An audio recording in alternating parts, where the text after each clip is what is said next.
Oke, baik. Assalamualaikum warahmatullahi wabarakatuh. Perkenalkan, saya Nur Salwa Salimah Ilyas dengan NIM N101202067 dari angkatan 2022. Baik, pada kesempatan kali ini saya akan mempresentasikan tentang praktikum analgesik. Namun, sebelum kita berpindah ke praktikumnya, tentu saja kita harus mengetahui terlebih dahulu tentang apa sih analgesik itu. Nah, baik, selanjutnya kita akan masuk ke submaterinya, di mana di sini ada pengertian analgesik, jenis-jenis dari analgesik, serta cara kerjanya, dan juga masuk ke praktikumnya. Analgesik ini adalah obat yang digunakan untuk mengurangi atau bahkan menghilangkan rasa sakit ataupun nyeri pada tubuh. Jadi analgesik ini biasa digunakan pada orang yang memiliki gejala nyeri seperti nyeri otot, nyeri pada cedera, sakit kepala, sakit gigi, dan nyeri lainnya. Baik, untuk obat analgesik sendiri ini memiliki beberapa jenis obat, yaitu golongan opioid, non-opioid, dan juga ada gabungan. Nah, yang pertama itu adalah opioid. Opioid sendiri adalah obat analgesik yang bersifat narkotik dan juga bekerja dengan cara mengubah cara otak untuk memproses rasa sakit. Nah, untuk golongan obat ini biasa digunakan untuk meredakan nyeri pada fraktur dan juga kanker, sehingga tidak bisa digunakan secara sendiri oleh masyarakat. Nah, dari contoh obat opioid ini ada metadon, fentanyl, dan juga kodein. Selanjutnya berpindah ke golongan non-opioid atau bisa disebut juga obat analgesik dengan non-narkotik. Nah, untuk obat dengan golongan analgesik ini sendiri dia biasa dapat ditemukan di masyarakat. Nah, obat ini berefektif untuk meredakan rasa nyeri yang ringan dan juga sedang. Nah, contoh dari obat ini yaitu paracetamol, ibuprofen, dan juga aspirin. Nah, terakhir itu ada gabungan atau compound, yaitu gabungan dari golongan opioid dan juga non-opioid yang terkadang mengandung kodein dosis rendah. Nah, untuk contohnya itu ada beberapa, yaitu kokodamol, kokodaprin, dan juga kohidramol.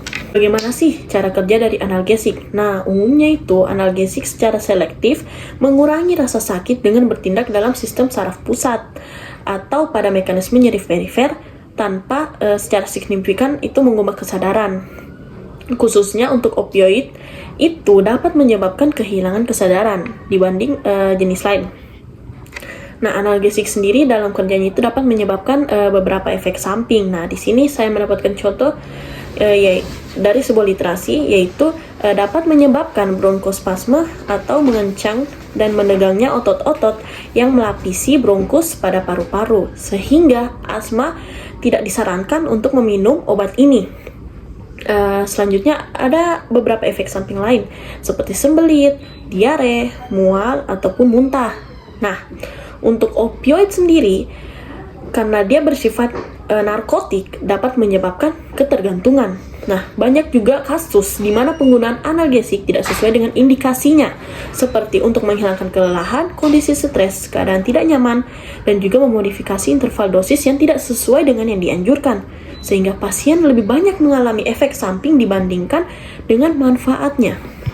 Jadi di sini kita akan berbicara tentang obat yang akan kita gunakan pada praktikum.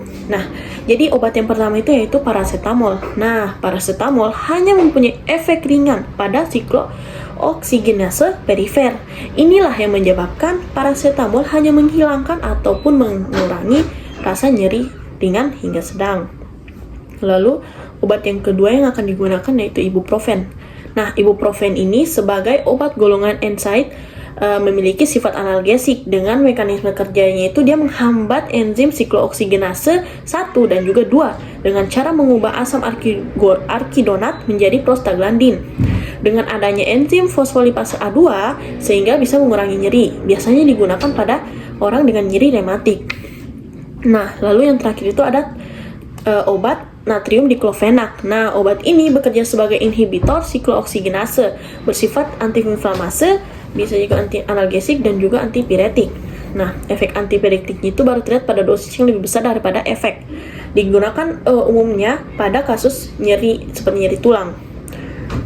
Oke, lanjut ke praktikum analgesik. Kita itu memiliki tujuan untuk mengamati dan juga memahami respon analgesik setelah diberikannya obat analgesik dengan jenis non-narkotik.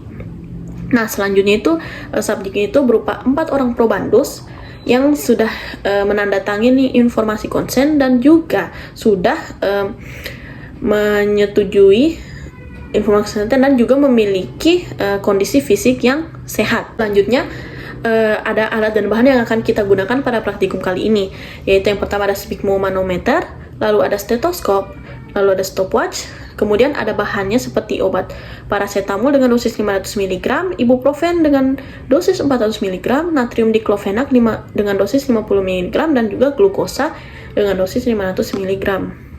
Nah, selanjutnya kita akan masuk ke prosedur praktikum.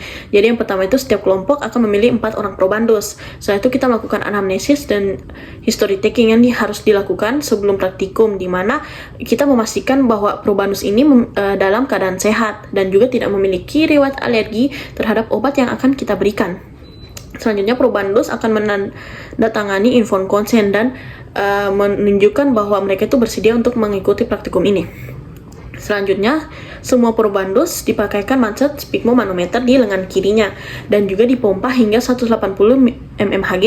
Nah, setelah itu kita harus mencatat waktu dari dipompanya lengan kirinya hingga dia merasakan nyeri konstan, sehingga dia melapor bahwa nyeri itu terasa. Nah, selanjutnya setiap probandus itu akan diberikan salah satu obat dan juga probandus itu tidak boleh mengetahui obat apa yang akan mereka gunakan. Selanjutnya setelah 30 menit dilakukannya konsumsi obat tersebut ataupun placebo, praktikum ini diulang kembali dan diulangi setiap 20 menit. Nah, dan terakhir itu kita membandingkan hasil pengamatan antara sensasi rasa sakit dia sebelum diberikan obat dan setelah kita berikan dia obat. Baik, di sini ada beberapa referensi yang saya gunakan. Oke, baik. Jadi sekian dari saya.